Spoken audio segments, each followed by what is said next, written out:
নমস্কার, শান্তন টিভির পর্দায় আপনাদের সকলকে স্বাগত। সাথে আছি আমি দীপান্বিতা। চোখ রাখবো বিস্তারিত সংবাদে। শুক্রবার থেকে শুরু হয়েছে বাসন্তী পূজা।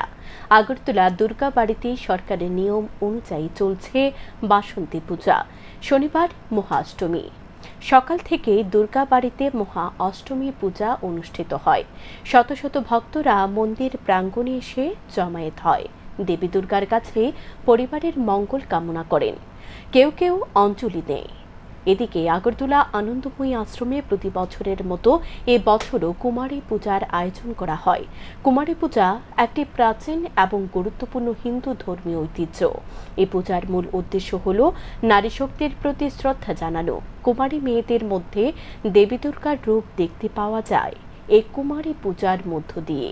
বিশেষ করে অষ্টমী এবং নবমী তিথিতে কুমারী পূজার আয়োজন করা হয়। শাস্ত্রমতে কুমারী পূজার উদ্ভব হয় বানাসুর বধ করার মধ্য দিয়ে। গল্পে বর্ণিত রয়েছে বানাসুর এক সময় স্বর্গ মর্ত অধিকার করায় বাকি বিপন্ন দেবগণ মহাকালীর শরণাপন্ন হন। সে সকল দেবগণের আবেদনে সাড়া দিয়ে দেবী পুনর্জন্মে কুমারী রূপে বানাসুরকে বধ করেন। এরপর থেকে মর্তে কুমারী পূজার প্রচলন শুরু হয়। এদিকে উমাকান্ত স্কুলের নবম শ্রেণীর ছাত্র কর্ণরাজ সরকার ছোটবেলা থেকেই বিভিন্ন প্রতিমা নির্মাণ করেন। এবছর সে প্রতিমা তৈরি করে অষ্টমী পূজা করেন। আজকে মহাষ্টমী বিহিত হচ্ছে, মার অশোকাষ্টমী আজকে। এখন বলি হবে, বলির পর পুষ্পাঞ্জলি হবে 10টার থেকে 12টায় মার স্বামী চান্দ ব্যঞ্জনাদি ভোগ হবে, বিকেলে আরতি হবে, তারপর রাত্রি 11টা 50-এ সন্ধি পুজো হবে। নবমী কালকে হবে, কালকে সকাল 8টার থেকে হবে, কালকে 10টার থেকে হবে, 10টার থেকে। না না, সব রাজামহল থেকে যেরকম নিয়ম চলে আসছে এখনো সেভাবেই হচ্ছে। ওদের রাজপন্তপুরে যে থাকেন বর্তমানে যে আছে ওনার নামের সংকল্প হয়। ত্রিপুরার যে সব মন্দিরই ওনার নামই সংকল্প হয়। হিন্দু শাস্ত্রে কুমারী পূজা প্রচলন রয়েছে। বারাসুর স্বর্গ মূর্ত পাতাল দখল করে নিয়েছিল। তখন দেবতাগণ অসন্তুষ্ট হয়ে কালীর নিকট প্রার্থনা করেছিলেন। তখন কালী রূপে প্রথম কুমারী রূপে পূজিত হয়েছিলেন। 1991 খ্রিস্টাব্দে বেলুর মঠে স্বামী বিবেকানন্দ শারদীয়া অষ্টমীতে নিজে তিনি কুমারী পূজা সূচনা করেছিলেন। তখন তিনি হিন্দু শাস্ত্র রীতিমতি অনুযায়ী মঠ মন্দিরে আশ্রমে বিভিন্ন ধর্মস্থানে কুমারী পূজা প্রচলিত হয়েছিল। আমরা কুমারী পূজা করি কেন? নিজেকে পশুর থেকে সংযত রেখে সেই কুমারীকে পূজা করা হয়। মানে আমার ছেলে ওর ছোটোর থেকেই মূর্তি বানানোর খুবই কালী মূর্তি, গণেশ মূর্তি তাই করে করে পূজা হয়। তো এই দুর্গা পূজার জন্য ওর খুবই দুর্গা মূর্তি বানাবে, 2 হাতের দুর্গা মূর্তি বানিয়েছে। আজকে অনেক দিন হলো, মানে প্রায় 1 বছর কাছিয়ে যাবে। তো ও পূজার জন্য খুবই করছে। আমিও আর এতটা করতে পারছি না। এর আগে বলছিল কাত্যায়নী পূজা করবে, বাসন্তী পূজার মধ্যে 5 দিনের মূর্তি দিতে হয়, ষষ্ঠী থেকে শুরু করে সবকিছু করি। তো কালকেই ওর মূর্তিটা। তেলিয়ামুড়া মহকুমার হাসপাতালে চিকিৎসার গাফিলতিতে 14 মাসের শিশুর মর্মান্তিক মৃত্যুর অভিযোগ উঠছে। অভিযোগ হাসপাতালের একজন মেডিসিন বিশেষজ্ঞ চিকিৎসকের উদাসীন মনোভাবের ফলে অকালে ঝরে গেল শিশুটির জীবন। অনুজ দেববর্মা নামে এক শিশুকে গুরুতর শ্বাসকষ্ট নিয়ে অম্পিনগর হাসপাতাল থেকে সন্ধ্যা 8:15 নাগাদ তেলিয়ামুড়া মহকুমা হাসপাতালে রেফার করা হয়।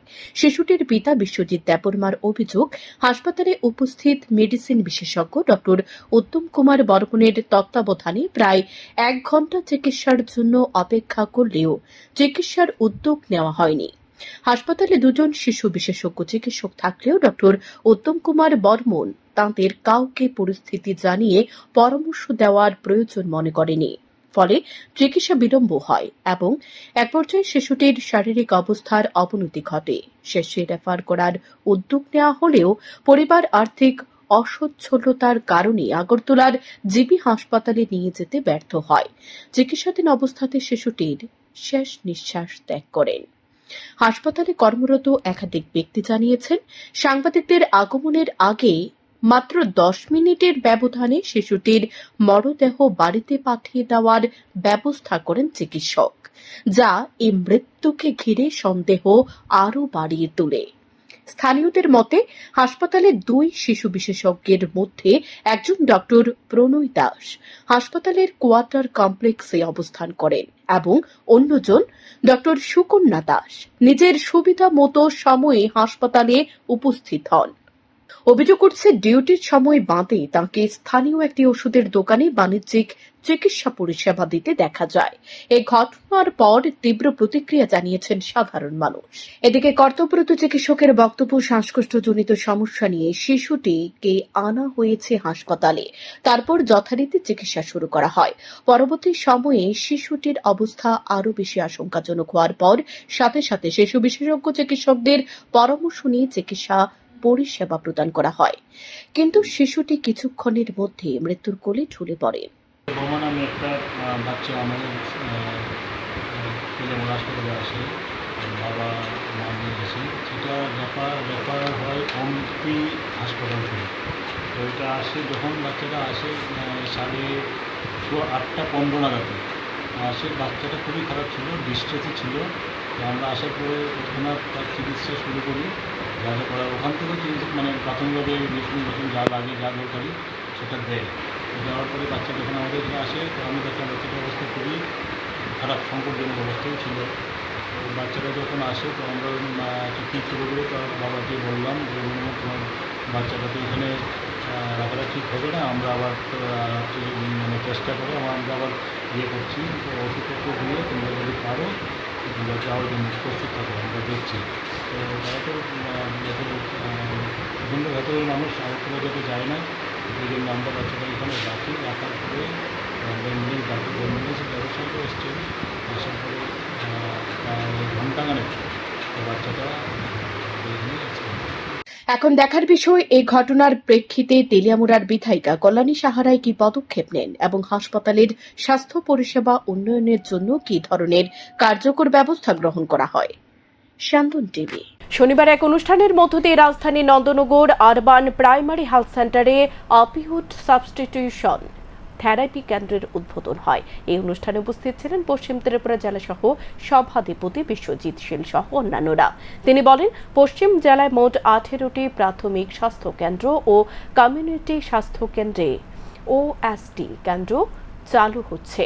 এটি গোটা দেশের জন্য এক যুগান্তকারী পদক্ষেপ। বিশেষভাবে উল্লেখযোগ্য যে ন্যাশনাল এইডস কন্ট্রোল অর্গানাইজেশনের কোনো আর্থিক সহযোগিতা ছাড়াই রাজ্য সরকার এই উদ্যোগ গ্রহণ করেছে। পাঞ্জাব রাজ্যের বহির্বিভাগের ওপিওড অ্যাসিস্টেড ট্রিটমেন্ট মডেল অনুসরণ করে ইনজেকশনের মাধ্যমে শিরা পথে মাদকাসক্তদের পাশাপাশি অন্যান্য নেশাগ্রস্ত ব্যক্তিদের কাউন্সেলিং ও চিকিৎসার মাধ্যমে সুস্থ জীবনে ফিরিয়ে আনতে সচেষ্ট করা হচ্ছে। ত্রিপুরা রাজ্যে এইচআইভি এইডস বিষয়ে সরকারিভাবে কাজ শুরু হয়েছে 90-এর দশকের শেষ দিকে এবং 2011 সাল থেকে ইনজেকশনের মাধ্যমে মাদক গ্রহণকারীদের স্বাস্থ্য পরিষেবা প্রদান করা হচ্ছে। বর্তমানে রাজ্যে নথিভুক্ত 10,500 জন ব্যক্তি ইনজেকশনের মাধ্যমে মাদক গ্রহণ করেন। তাদের জন্য পূর্বে শুধুমাত্র ন্যাশনাল এইডস কন্ট্রোল অর্গানাইজেশনের অর্থায়নে শিরাপথে মাদক ব্যবহারে সম্পর্কিত ওএসডি পরিষেবা চালু ছিল, কিন্তু আজকের এই উদ্যোগের মাধ্যমে অন্যান্য নেশাগ্রস্ত ব্যক্তিরাও এই পরিষেবার আওতায় আসবেন, যা নেশামুক্ত ত্রিপুরা গঠনের এক বলিষ্ঠ পদক্ষেপ। একটা ঐতিহাসিক দিন। সেখানে আগে আমাদের এই পশ্চিম ত্রিপুরা জেলার মধ্যে শুধু মাত্র 5টা আমাদের যে প্রাইমারি হেলথ সেন্টার আছে, তাদের মধ্যে আমাদের যে ওএসটি যেটা আছে আমাদের, সেটা চালু ছিল। আজকে থেকে আরও 18টা প্রাইমারি হেলথ সেন্টারে সেগুলি চালু হচ্ছে। তো এগুলির মাধ্যমে আমাদের যারা নেশাগ্রস্ত ভাই বোন যারা আছে, যারা শিরাপথে মাদকদ্রব্য ইউজ করছে এবং বিভিন্ন সেখানে নেশা আক্রান্ত হয়ে তারা সেখান থেকে বেরিয়ে পারছে না, তো তাদেরকে সেখানে চিকিৎসা প্রদান করা হবে। আজকে এখানে আসা থেকে শুরু করে আমাদের অন্যান্য হেলথের যারা কর্মী আছে, তারাদের উপস্থিতিতে আজকে আমাদের এই নন্দননগর প্রাইমারি হেলথ সাব সেন্টারেও সেটার উদ্বোধন হয়েছে। শনিবার আগরতলা প্রেস ক্লাবে অল ত্রিপুরা অ্যাস্ট্রোলজার অ্যাসোসিয়েশনের বাৎসরিক সাধারণ সভা অনুষ্ঠিত হয়। উপস্থিত ছিলেন জগন্নাথ মন্দিরের মহারাজ ভক্তি কমল মহারাজ, সভাপতি অমিত ভৌমিক, সম্পাদক শঙ্কর মজুমদার সহ সভাপতি নান্টুচন্দ্র সাহা সহ অন্যান্যরা। সম্পাদক শঙ্কর মজুমদার জানান, প্রতি বছরের ন্যায় এই বছরও বাৎসরিক সাধারণ সভার আয়োজন করেছে অল ত্রিপুরা অ্যাস্ট্রোলজার অ্যাসোসিয়েশন। মূল উদ্দেশ্য হল যাতে সমাজকে এবং যারা জ্যোতিষ শাস্ত্র নিয়ে কাজ করছেন তাদের সৎ উপদেশ দেওয়া, তাহলে প্রকৃত সমাজ সেবা হবে বলে অভিমত ব্যক্ত করেন তিনি। অল ত্রিপুরা অ্যাস্ট্রোলজার্স অ্যাসোসিয়েশনের তরফ থেকে আমাদের আজকে 15তম বার্ষিক সম্মেলন হচ্ছে। এই অনুষ্ঠানে আমরা প্রত্যেক বছরই করে থাকি। এই অনুষ্ঠানের মাধ্যমে আমরা বিভিন্ন বার্তা দিই মানুষকে, যেন জ্যোতিষ চর্চা, জ্যোতিষ বিষয় নিয়ে যে আলোচনা এগুলো যেন সমাজে ভালোর জন্য জ্যোতিষবিদ্যাটা ভালো এগিয়ে নিয়ে যায়, সবাই সুন্দর পথ নিয়ে চলে সবাই। আমাদের 15তম বাৎসরিক 15তম এটিটিএর বাৎসরিক সভা, এটা প্রতি বছরই নিয়তে আমরা করে থাকি। এটা একমাত্র জ্যোতিষদেরকে সৎ উপদেশ দেওয়া এবং আমরাও যেন সৎ পথে থাকি, সেই জন্য এই অনুষ্ঠান করা। জ্যোতিষদের আমাদের এই অনুষ্ঠানের মাধ্যমে ত্রিপুরা নয়, সারা ভারতবর্ষের জ্যোতিষীদের কাছে আমরা মেসেজ দিই যেন আমরা সৎ পথে সমাজসেবা হিসাবে এই জ্যোতিষী কাজকে লাগাতে পারি এবং মানুষের উপকারে রাখতে পারি। এটাই আমাদের একমাত্র উদ্দেশ্য। প্রত্যেক সম্মেলনে আমরা ভাষণের মারফতে আমি সম্পাদক হিসাবে এসবই মেসেজ দিয়ে থাকি এবং আমি নিজেও জ্যোতিষী করি। জ্যোতিষী যে করি, এটা কীভাবে করি আমি, মানুষের সেবা, মানুষকে যেন বাঁচানো যায়, কিভাবে বিপদ থেকে উদ্ধার করা যায়, কিভাবে নানা রকম সমস্যার থেকে উদ্ধার করা যায়, সেই নিয়ে পরামর্শ দিয়ে থাকি। গোপন খবরের ভিত্তিতে আগরতলা বটতলা বাজার থেকে এক যুবককে আটক করা হয়। তার কাছ থেকে আটক করা হয় প্রচুর পরিমাণে ইহাবা ট্যাবলেট, ব্রাউন সুগার এবং নগদ অর্থ। তার নাম মঙ্গলদীপ বিশ্বাস। এ বিষয়ে সদর মহকুমা পুলিশ আধিকারিকের কাছ থেকে জানা যায়, গত কয়েকদিন ধরে পুলিশের কাছে খবর ছিল মঙ্গলদীপ নামে এক যুবক বটতলা বাজারে নেশা সামগ্রী বিক্রি করে চলেছে। তারপর শুক্রবার রাতের বেলা গোপন খবরের ভিত্তিতে বটতলা সবজি বাজার থেকে অভিযুক্ত মঙ্গলদীপকে আটক করে পশ্চিম আগরতলা থানার পুলিশ। তার কাছ থেকে পুলিশ উদ্ধার করে 2000 ইহাবা ট্যাবলেট এবং 11.97 গ্রাম ব্রাউন সুগার।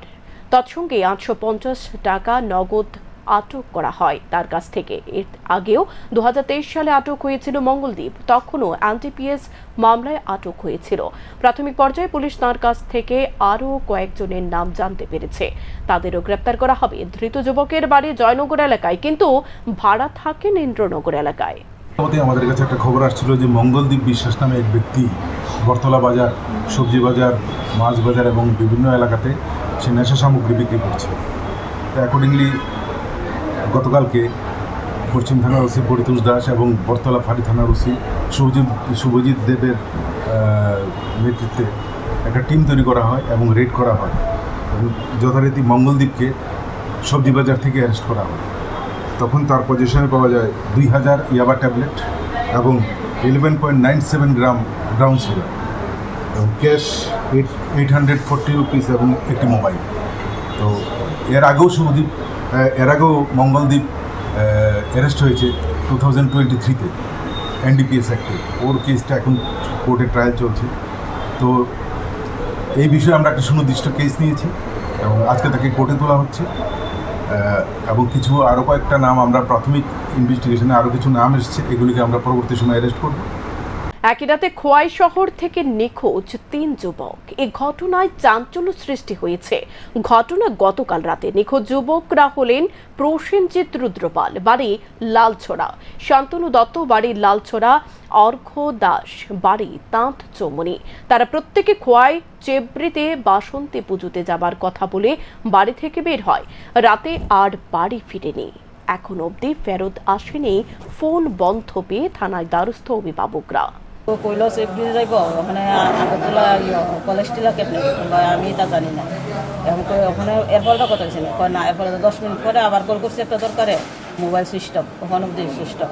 ওই চিন্তা করতে করতে এরপরে তো কত পরে করতেছি, এরপর আমার ছেলেও করতেছে, মেয়েটাও করতেছে, সবাই মিলে